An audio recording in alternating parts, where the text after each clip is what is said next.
Mo Ibrahim, au titre de l'année 2020, est attribué au président sortant du Niger, Mahamadou Issoufou, qui passera le témoin en avril prochain, est récompensé pour sa gouvernance exceptionnelle en Afrique.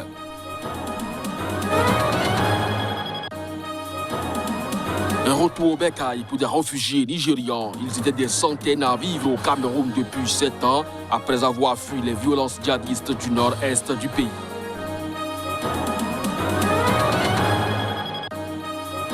Le pape François est reparti d'Irak ce lundi matin, la fin d'une visite historique de 3 jours sans aucun incident dans un pays régulièrement secoué par des violences djihadistes.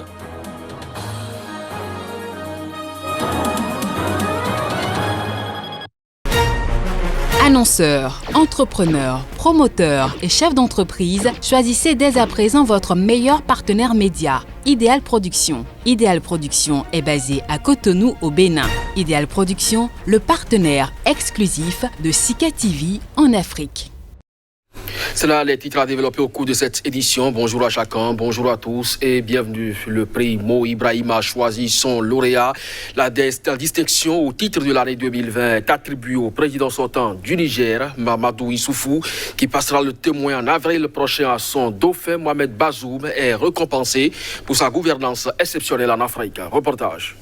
Le comité du prix souligne le leadership exceptionnel du président Issoufou à la tête du Niger, confronté à un cumul de défis apparemment insurmontables, selon un communiqué de la Fondation Mo Ibrahim.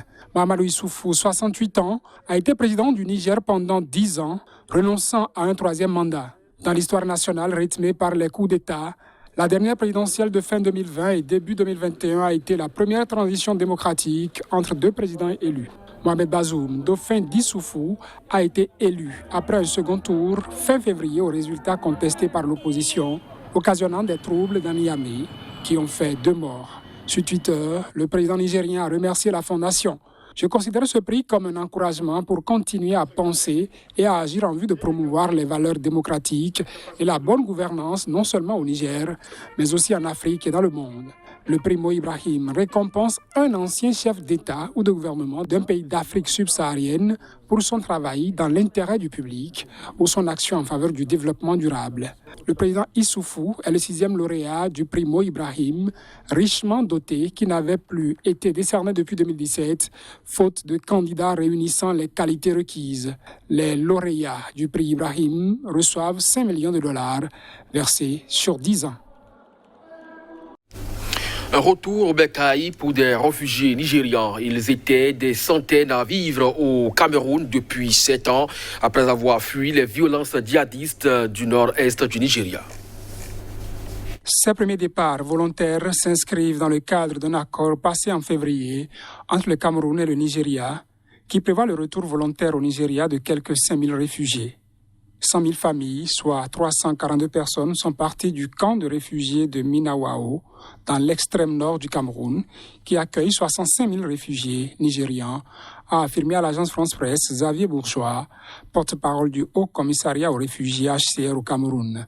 Ces familles sont arrivées lundi à Banki, dans le nord-est du Nigeria, dans 9 bus et 2 camions aux alentours de 13h GMT, a confirmé le responsable d'une milice pro-gouvernementale anti-djihadiste, Modou Gana, joint depuis Banki au téléphone.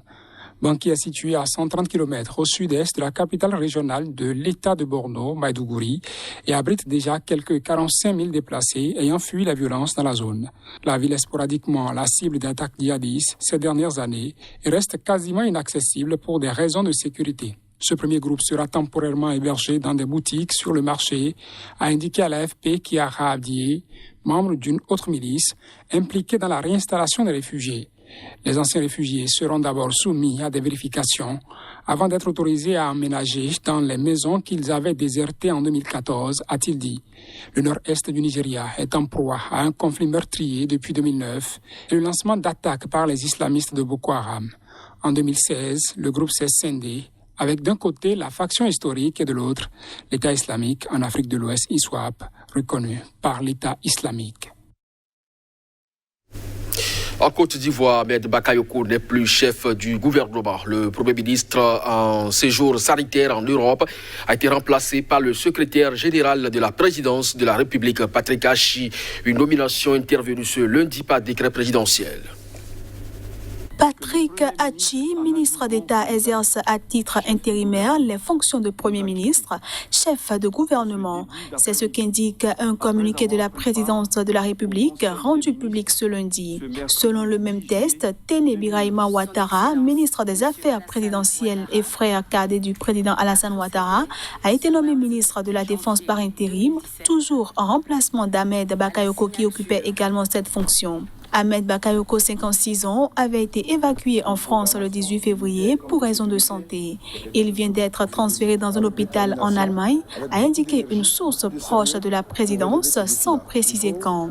Aucune information précise n'a été donnée sur la nature de la maladie de l'ancien Premier ministre Bakayoko.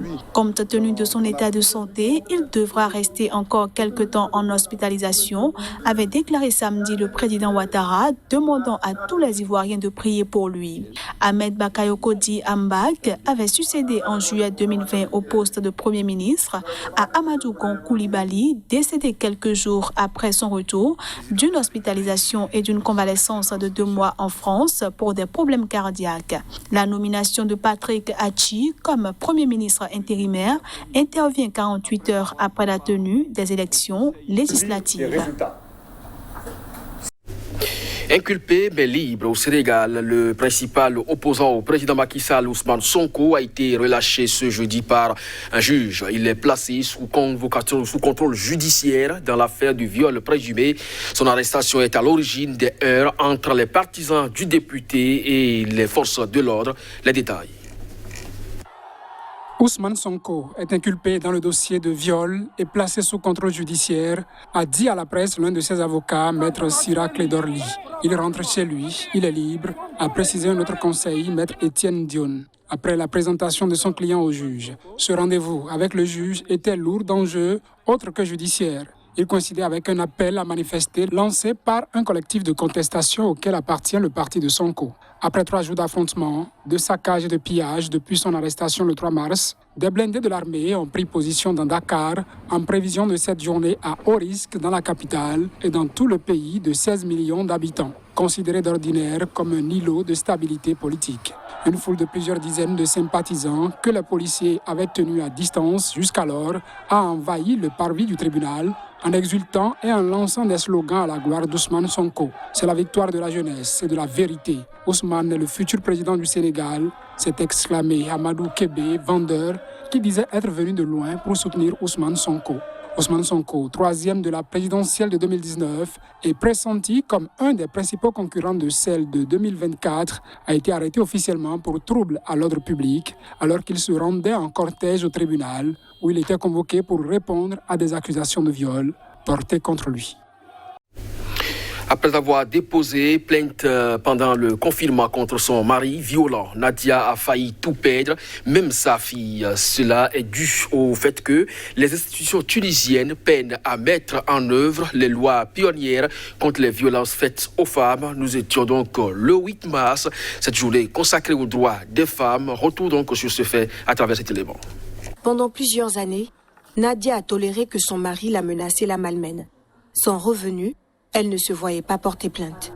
Mais avec le confinement, les choses ont empiré et Nadia a aussitôt appelé la police qui a convoqué son mari quelques jours plus tard. Ma fille m'a dit, papa fait des choses.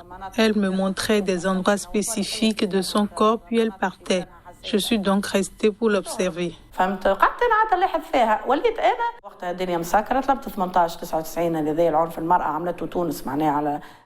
J'ai appelé le 1899, le numéro en Tunisie pour les victimes de violences faites aux femmes.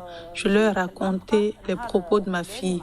On m'a dit que nous prendrions rendez-vous. Je suis allée au commissariat. Le premier jour, ils ont pris mon témoignage et étaient à l'écoute. Ils ont fait leur travail en respectant la loi. Ils ont pris ma déposition telle que je l'ai racontée. Le deuxième jour, je n'y suis pas allée. Ils ont convoqué mon mari. Le troisième jour, j'y suis allée pour une confrontation et tout avait changé. Même la personne qui avait pris ma déposition la première fois n'avait pas la même attitude.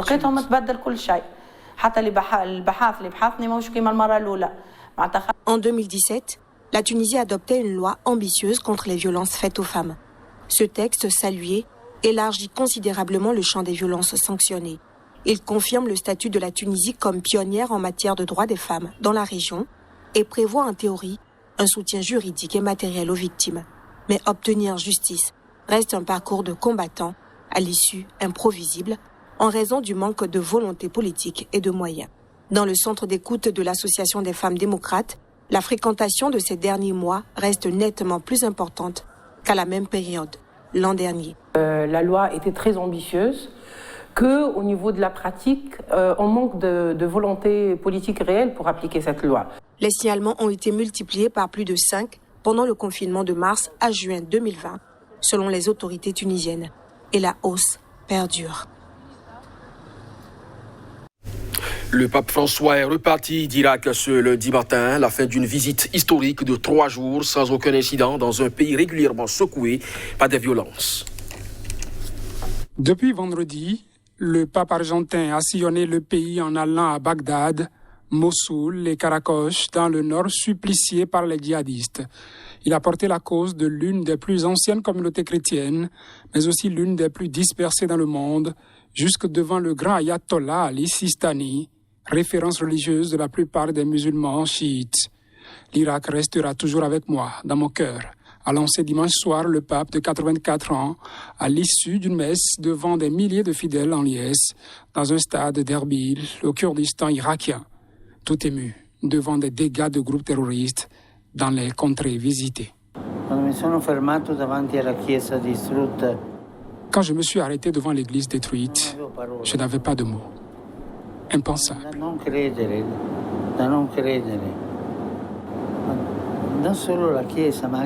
Et pas seulement cette église, mais d'autres églises, une mosquée aussi, détruite. Ça se voit que ces gens n'étaient pas d'accord avec les autres. La cruauté humaine est vraiment impensable. Le pape François tenait à rencontrer les chrétiens d'Irak, 1% de la population contre 6% il y a 20 ans, et a consacré à ce pays majoritairement musulman son premier déplacement à l'étranger en 15 mois.